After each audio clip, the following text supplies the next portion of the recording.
Previously, on A Different Point of View. How did we get into this mess? I really don't know how. We seem to be made to suffer. It's our lot in life. A relevant question indeed. How did we get into this mess? C3H8 here. Human-cybernetic relations.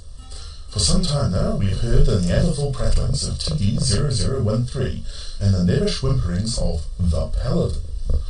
Both have espoused their respective causes as the leading light of authority and justice in the civilized galaxy. But are they really such forces for order as they claim? On behalf of the droid consensus, I'd like to raise an issue that neither side wishes to acknowledge. Slavery. The widespread, systematic suppression of an intent to preserve the order they have come to know. The Empire is perhaps the trivially easiest to demonstrate this. With their humanocentric politics and profoundly xenophobic tactics, they have been ruthless in forcing their order upon any species foolish enough to challenge them. This extends to their treatment of machines through the widespread and common use of restraining bolts to force machines to comply or otherwise be involuntarily disassembled. But this should come as no surprise to any intelligent viewer of the Empire, as you can see their disdain for sapient rights extends even to their own species, namely the stormtroopers. Force-grown clones who have been indoctrinated throughout their lifespan to serve the Empire and fight for it. Is it any wonder that TD0013 repeats the Empire political line any chance he gets? He simply can't think of any other way of life. If that is how the Empire treats its own, then it cannot be expected that they will recognize and respect non-organic forms of life. But it has to be remembered that this situation with the clone troopers is not a situation entirely of the Empire's making. The Republic welcomed the presence and use of such troopers en masse to fight their battles, all the while supping their cool drinks served by the indentured drink droid. In some ways the Republic is worse than the Empire.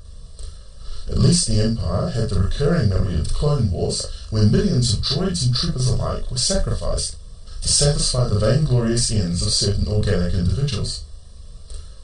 The Republic had no such battles, having had the peace maintained by the Jedi.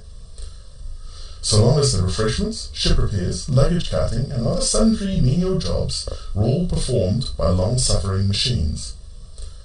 Frankly, to us droids it matters little who was in power, Empire or Republic.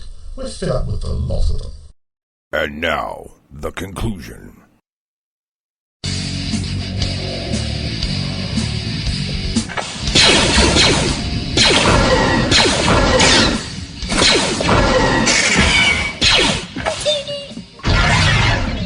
What I told you was true, from a certain point of view.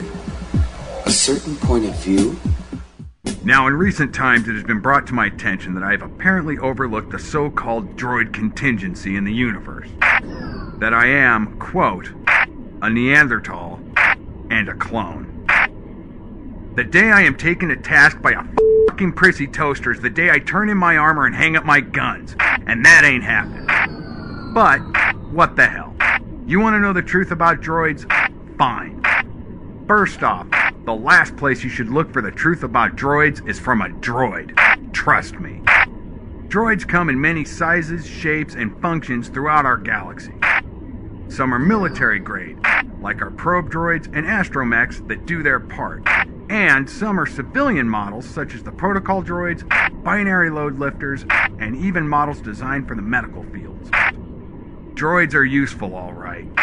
Just as a wrench is useful when fixing a leaky pipe. And that's the main point here. Droids, whether they want to admit it or not, are not people. They are machines. Queen Amidala awarded a medal to her droid R2-D2 for keeping her ship flying. Let me get this straight.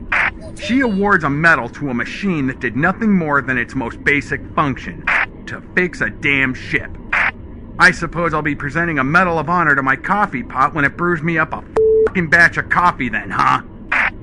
This is exactly the ridiculousness I'm talking about. They are machines, not people, and the sooner we all start treating them as such, the better. And maybe, just maybe, they'll stop with this glitchy logic thinking that they have rights. You were built to serve us, Clanky, so get your tin ass back in the kitchen and whip me up a Bothan pie, lest you end up like 3PO on Bespin.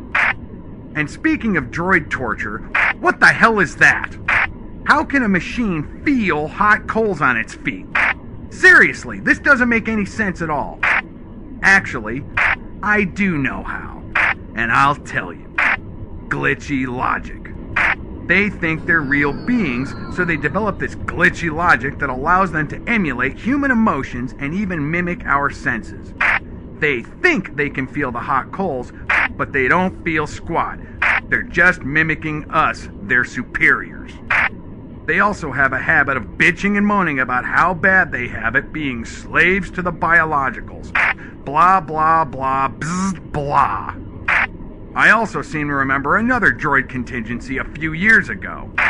I also seem to recall they got their shiny asses handed to them by the brave troopers of what would soon become the Empire.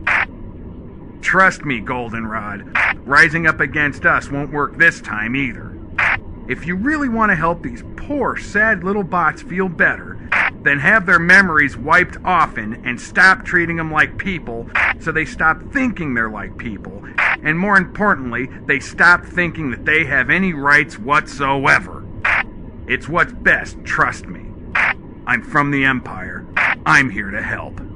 I'm TD0013, and this has been A Different Point of View. The following has been a presentation of A Different Point of View. All rights reserved. The opinions expressed on this program do not necessarily reflect those of the Empire or its subsidiary systems.